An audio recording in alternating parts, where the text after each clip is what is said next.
आ जाते हैं global politics के ऊपर भी। प्रेसिडेंट ट्रंप का हम देख रहे हैं कि अमेरिका और यूरोप पहले ज़रा उनकी आपस में जो हम गुफ्तगू है उसको जो इक्वेशन है उसको डिस्कस करते हैं। ये जो नए वर्ल्ड ऑर्डर की बात की ख़ास तौर पे कैनेडियन प्राइम मिनिस्टर ने, वो किस तरह का होगा, उसका क्या खाका है, उसकी क्या खदुखाल हैं एज वी स्पीक? देखिए ना, उन्होंने मार्क कार्नी ने, कैनेडियन प्राइम मिनिस्टर ने ये बात बीजिंग में की है। It's very significant. और बीजिंग में उस वक्त की है जब उन्होंने चाइना के साथ $7 बिलियन का मुआहदा किया है। And China and Russia have been talking of this new world order. New world order से उनकी मुराद गालिबन ये है, मैं अगर अपना मुशाहिदा दे दूं, कि जो पिछला वर्ल्ड ऑर्डर था, जो वेस्टर्न लेड था, वेस्टर्न डोमिनेटेड था, उसका खात्मा हम आपके सामने देख रहे हैं। और माशाल्लाह President Trump साहब, he's presiding over the liquidation of the Western expediting it. Expediting, yes, that's the right word. He's expediting. वो accelerate कर रहा है, ठीक है ना? और वैसे भी उसमें जान नहीं थी क्योंकि it was based on मुनाफिकत और दोहरे मेयार। रूल्स कहाँ थे? रूल्स सिर्फ अपने लिए और थे, कश्मीर, फ़लस्तीन, थर्ड वर्ल्ड, ईरान, सब के लिए मुख्तलिफ थे। तो ज़ाहिर है वो इट कांट बी सस्टेन्ड। वैसे भी there has been a shift in the geopolitical economic situation. तो उस हवाले से जो नया वर्ल्ड ऑर्डर इमर्ज कर रहा है, which is based on multipolarity. And I must say in all fairness, President Trump पहला अमेरिकन प्रेसिडेंट जिसने तस्लीम किया कि we live in a multipolar world order. और अभी भी जो उनकी नेशनल डिफेंस स्ट्रेटजी आई, उसमें कहा है कि चाइना को हमारी थ्रेट नहीं है। मैं आपके प्रोग्राम में भी पहले कह चुका हूँ कि ये कोल्ड वॉर नहीं करेगा चाइना के साथ, और उनके साथ हो सकता है ज़्यादा कन्वर्जेंस हो, विच इज़ लाइकली नाउ। तो वो उनको अमेरिकन को पता है कि they are a declining West, और वेस्ट तो अब तकसीम भी हो गया ना, it's no longer one monolith, which is a very तारीखी डेवलपमेंट। और मेरे ख्याल में वो 25 में शुरू हुई और डावस में उसको आखिरी कील ठोक दिया है ट्रंप ने ऑन द वेस्टर्न अलायंस। जो उन्होंने आईना दिखाया यूरोप को, उनको बताया, उन्होंने कहा क्या बात करते हैं, अगर हम ना होते तो आप जर्मन बोल रहे होते या जैपनीज बोल रहे होते, हमने आपको आज़ाद कराया, हमने आपको बचाया, हमने आपको इमदाद दी। And he said Denmark folded within 6 hours, which is true. तो यूरोपियन की मुनाफिकत अपनी जगह, लेकिन इस न्यू वर्ल्ड ऑर्डर में we see the big 3, China, Russia, America, and then we see, और कनाडा ने, जो मार्क कार्नी ने बड़ी जबरदस्त स्पीच किया है, really liked his speech in Davos. Textbook के वो आई मीन वो I think it will be studied in textbooks for the decades to come. खास तौर पे लाइन थी ना कि nostalgia is not a strategy, कि ये आप भूल जाएं कि माजी में ये हुआ। उसने क्या कहा कि Canada is a middle power. Now middle powers का क्या रोल होना चाहिए, और पाकिस्तान इज नाउ माशाल्लाह also a middle power, like Turkey, like Saudi Arabia, like Indonesia, like Iran. So ये जो middle powers का एक रोल अपना बन रहा है कि अपने खित्ते में वो एक कलीदी किरदार अदा करें, like we are doing in our region also in Middle East now, by the way. Turkey अपना कर रहा है, Saudi Arabia अपना कर रहा है, Indonesia अपना कर रहा है। So ये एक नए इस ऑर्डर में big 3 तो हैं because of their size and their strength, economic as well as military.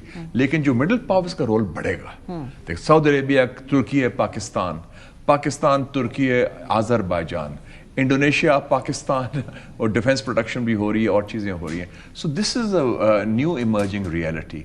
और इसमें अच्छा आ गया कि अब अलविदा कर दिया हमने जब ओल्ड ऑर्डर को, वो उसकी जान ही नहीं रही थी। नहीं, और ओल्ड ऑर्डर तो तभी अब खटक रहा है ना जब खुद विक्टिम बन गए हैं। अब रो रहे हैं ना, कैनेडियन प्राइम मिनिस्टर जो बात कर रहे हैं वो सिर्फ कि अब वो दूसरी तरफ है। और उन्होंने खुद कहा, क्या कहा उसने, कहा कि दिस ओल्ड ऑर्डर वाज, हमने it was false and also based on fiction। ये भी बात उन्होंने की, लेकिन उसके वो बेनिफिशियरी थे ना, जब तक वो बेनिफिशियरी रहे तब तक उनको, और उन्होंने ये भी कहा कि हमारे हक में था, और उनके it was against the developing countries. तो चाइना, रशिया तो ऑलरेडी टेकन द लीड, और आप देखें ना, चाइना ने इस साल $1.2 ट्रिलियन का ट्रेड सरप्लस किया है, व्हिच मींस कि Trump has lost the trade war and tariff war with China. और यूक्रेन में उन्होंने तस्लीम कर लिया है रशिया का जो रोल है।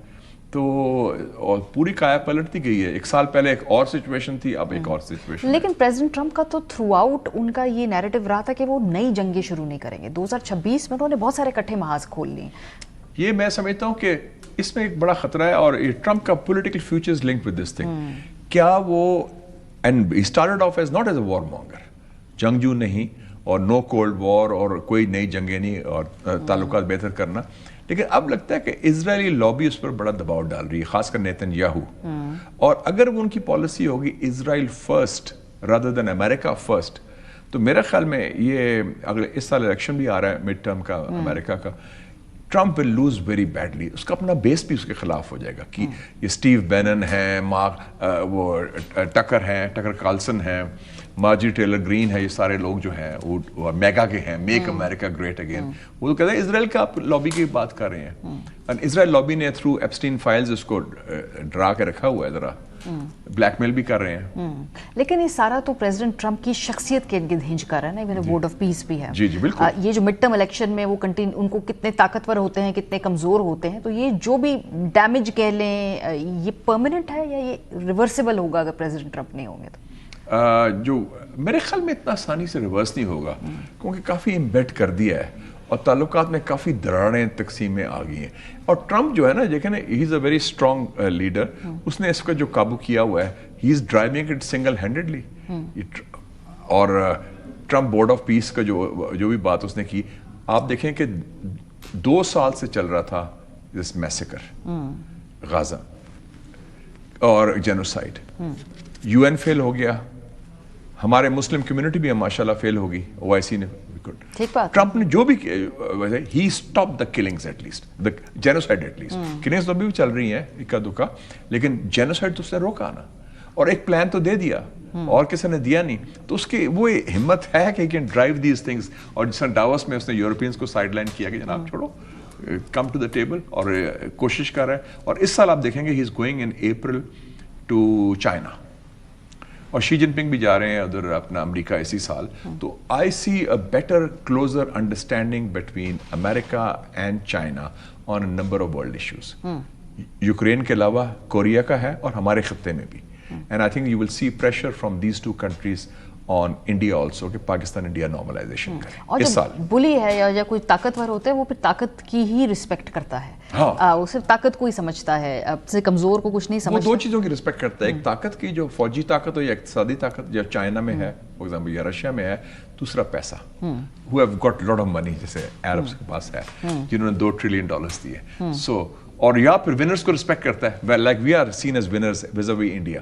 पाकिस्तान का सडनली ताकत है ना कि यू रिस्पेक्ट द पावर, इनमें जान है यार, पाकिस्तानी छोटा मुल्क है, इन्होंने चपेड़े मार दिए अपने से कई गुना बड़े मुल्क को, and they put them on the mat. एक ऑडेसिटी भी होती है, ऑडेसिटी को भी रिस्पेक्ट होती है। अच्छा, ईरान के मामले पे हम देख रहे हैं कि आपको लग रहा है वो सूरत हाल इस वक्त क्या अभी मामला ठंडा हो रहा है, क्योंकि ये भी हमें नहीं भूलना चाहिए कि प्रेसिडेंट ट्रम्प न्यूज़ साइकिल को राइड करना जानते हैं, तो कभी भी हो सकता है कि अचानक वो अलग भी बयान दाग दे। It's possible, you can't rule that out.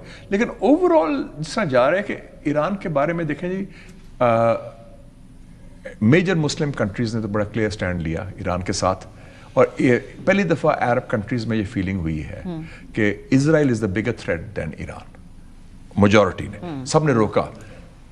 Trump's favourite field marshal advised him also last year lunch के बाद भी, President Erdogan Turkey, Mohammed bin Salman Saudi Arabia, so ये Qatar, so all these countries, मिस्र, ये advice कर रहे हैं कि जनाब, क्योंकि उसके नताज बड़े खतरनाक होंगे। Iranians are ready, it's a do or die for them. इस दफा को वही जंग तो उनका छोड़ेंगे नहीं, हम भी will go flat out. Capacity कितनी है उनकी पिछले दफा के जो मुकाबला, कैपेसिटी टू डैमेज बिल्ड कर ली उन्होंने, बिल्ड कर ली, और कैपेसिटी टू डैमेज बहुत है। क्योंकि वो तो क्या है, वो देर लेके खुद कुछ बम्बार आ जाएंगे, क्या है देखी जाएगी।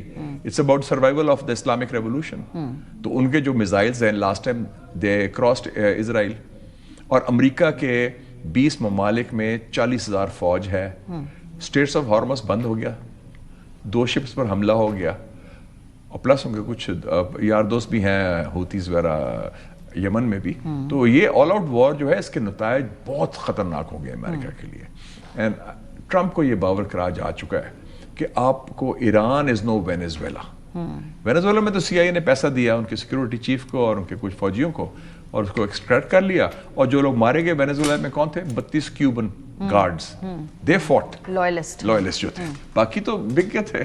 CIA ऑपरेशन आराम से मैडम को और फर्स्ट लेडी को और प्रेसिडेंट मडूरो को ले गए, और विद रजामंदी से लेके ना, देखे ना, उनके घर से ले जाना इतना आसान तो नहीं था। ठीक बात है। क्विकली ग्लोबल से जरा लोकल पॉलिटिक्स पे आ जाते हैं। आपको लगता है कि आशिक ज़ई साहब के लीडर ऑफ अपोजिशन बनने से टेम्परेचर थोड़ा नीचे होगा? मुझे क्या ये माइनस इमरान کیا آغاز نہیں ہے چغزئی صاحب کو؟ It's not about Imran. Imran نے یہ دیکھا ہے کہ I think he has lost faith in most of his parliamentary leadership after the 26-27 amendment.